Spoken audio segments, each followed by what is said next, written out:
오늘 주시는 하나님의 말씀은 레위기 13장 2절의 말씀입니다. 만일 사람이 그의 피부에 무엇이 돋거나 뾰루지가 나거나 색점이 생겨서 그의 피부에 나병 같은 것이 생기거든 그를 곧 제사장 아론에게나 그의 아들 중 한 제사장에게로 데리고 갈 것이요. 아멘. 오늘 본문 레위기 13장은 이 11장에서 15장까지 이어지는 일반 정결 규례 가운데 문둥병 관련 규례의 계시 부분이라고 할 수 있는데요. 정확하게 말하면 이 각종 신체 증상에 따른 인체 문둥병 진단 및 처리 규례를 다루고 있습니다. 근데 여기서 말하는 이 문둥병은 소위 우리가 알고 있는 한센병으로 명명된 이 나병만을 의미하는 것이 아닙니다. 피부병의 특별한 종류나 또 곰팡이 낀 상태를 포괄적으로 지칭하는 말이죠. 그래서 이 부분에서 언급되는 문둥병은 질병의 성격보다 부정결에 더 가깝습니다. 그러므로 이 문둥병을 의사가 아니라 정결을 책임진 제사장에 의해 판별되고 처방되는 이유도 여기에 있는 것입니다. 그런데 여기서 문둥병을 부정하다고 보는 것은 문둥병이 죄의 결과이거나 문둥병자를 정죄하기 위함이 아닙니다. 그것은 다만 이 문둥병의 특성이 전염성, 파괴성, 혐오성, 격리성, 침투성이 죄의 속성과 너무나도 유사하기 때문인 것입니다. 그래서 문둥병자로 판정된 사람이 이 자신의 부정함을 공개적으로 고함으로써 사람들로 하여금 그 병의 전염성에 대한 경계심을 갖도록 한 것은 궁극적으로 영적 문둥병, 곧 죄악의 위험성에 대한 경계를 나타내기 위함인 것입니다. 이 내용을 인식하고 오늘 말씀을 나누도록 하겠습니다. 오늘은 특별히 2절의 말씀을 함께 은혜를 나누고자 하는데요. 2절의 말씀에는 2절을 보면 사람의 피부에 문둥병으로 의심할 만한 증상이 생기며 제사장에게로 데리고 가라고 하나님께서 명령하십니다. 왜 이렇게 제사장에 가라고 명령하실까요? 이것은 두 가지로 우리는 바라볼 수 있는데요. 첫째로 문둥병을 영적인 질병으로 바라보자라는 것입니다. 여러분, 육체의 질병에 여러 가지 증상들이 있습니다. 반면에 영적인 질병에도 여러 가지 증상들이 나타나게 되는데요. 예를 들자면 마음에 다른 사람에 대한 미움이 가득하다든지, 교회 출석이 싫어진다든지, 말씀을 읽거나 들어도 깨달을 수가 없고, 기도를 드리려 해도 기도가 되지 않는다든지 하는 것들이 모두 영적인 질병의 증상들입니다. 이것은 마치 사람이 감기에 걸렸을 때 그 증상이 다양하게 나타나는 것과 같습니다. 성도들에게 만약 이러한 영적인 질병의 증상들이 나타난다면 혼자서 해결하려고 하지 말고 교역자들에게 상담을 요청했으면 좋겠습니다. 그래서 그 원인이 어디에 있는지 발견하고 말씀으로 치유받기를 원합니다. 그런데 사람들은요, 육신의 몸의 상태에 대해서는 민감하게 반응하면서도 영적인 건강 상태에 대해서는 무심한 경향이 있어요. 또한 몸에 질병이 있을 때는 병원을 찾아가는 것이 당연하다고 생각하면서도 영적인 질병에 대해서는 적극적으로 치유를 하지 않고 오히려 숨기려고 하는 경향들이 있습니다. 그것은 자신의 연약한 신앙의 모습을 다른 사람에게 보이기 싫어서입니다.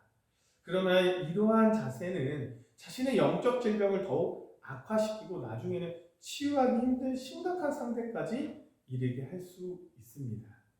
육체의 질병을 속히 치료하지 않으면 병원균이 우리 몸에 더욱 강하게 침투하고 확산되어 결국 치명적인 상태로까지 몰고 가듯이 영적인 질병도 속히 치유하지 않으면요, 죄가 더욱더 강하게 침투하고 그 영향력을 확대하여 우리의 영적인 건강을 무너뜨리고 마침내는 우리의 영혼을 멸망에 이르게 하는 것입니다.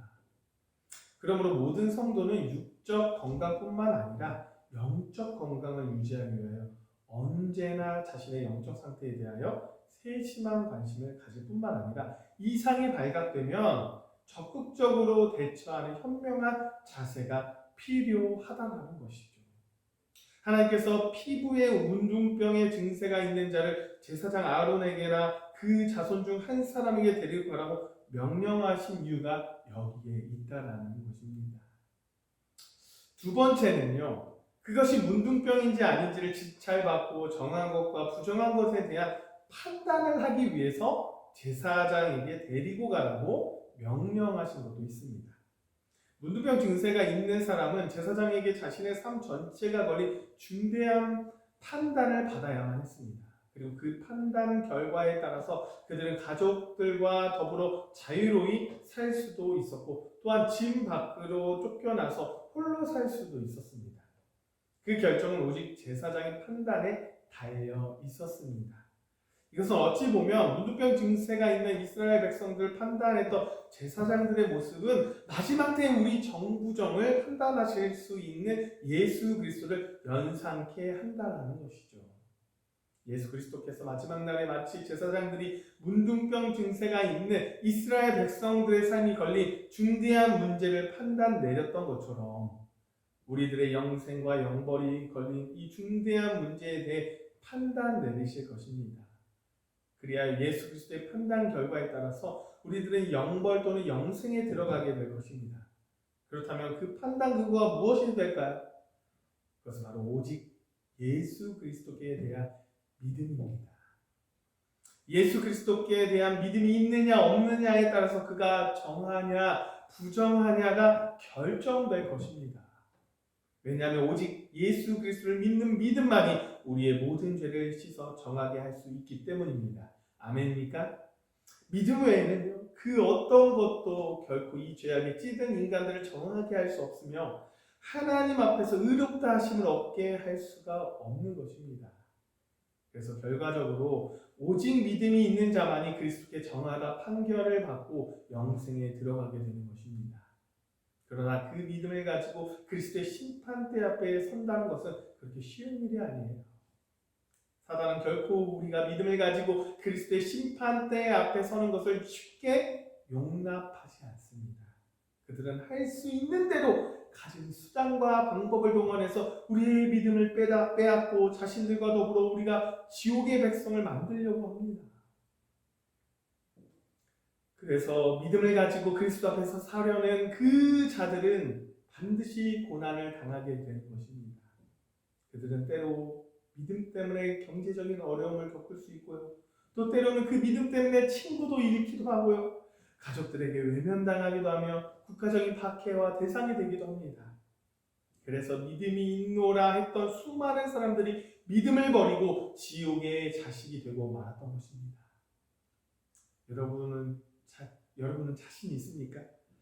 믿음을 끝까지 지켜서 그리스도께 너는 정하다, 너는 나와 더불어 영생을 누릴 자다 라는 판단을 받으실 자신이 있나요?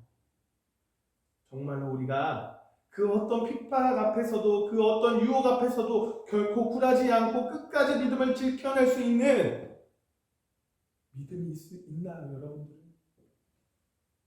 여러분, 우리가 이렇게 믿음을 지켜낼 때 그리스도의 심판대 앞에 서는 그 판단의 날은 우리에게 승리의 날이 될 것이며 그 심판 자리는 잔치 자리가 될 것입니다. 사랑하는 여러분, 영적인 증상에 민감하게 반응했으면 좋겠어요. 우리의 영적인 상태가 좋지 않다면 몰라 이런 마음으로 살지 말고 기도해 줄 수 있는 사람과 공유해서 함께 그 시기를 이겨내기를 원합니다. 그리고 오직 예수 그리스도만이 우리의 영적 상태를 정하게 할 수 있다는 사실을 잊지 말고 오직 주님께 의지하며 살아가는 저와 여러분이 되시기를 간절히 소망합니다. 기도하겠습니다. 사랑이 충만하신 하나님 아버지, 하루의 첫 시간을 주님께 드리며 예배하게 하시니 너무나도 감사합니다. 주님, 오늘도 우리의 영적 상태를 점검합니다. 우리의 영적 상태를 살펴주시고 오직 한 길, 그리스도의 길을 가는데 좌로나 우로나 치우치지 않도록 주님 역사하여 주시옵소서. 오직 우리를 구원하실 예수 그리스도만 의지합니다. 그렇게 살아갈 수 있도록 주님 우리의 삶을 간섭하여 주시옵소서. 이 모든 말씀 예수 그리스도의 이름으로 기도드립니다. 아멘.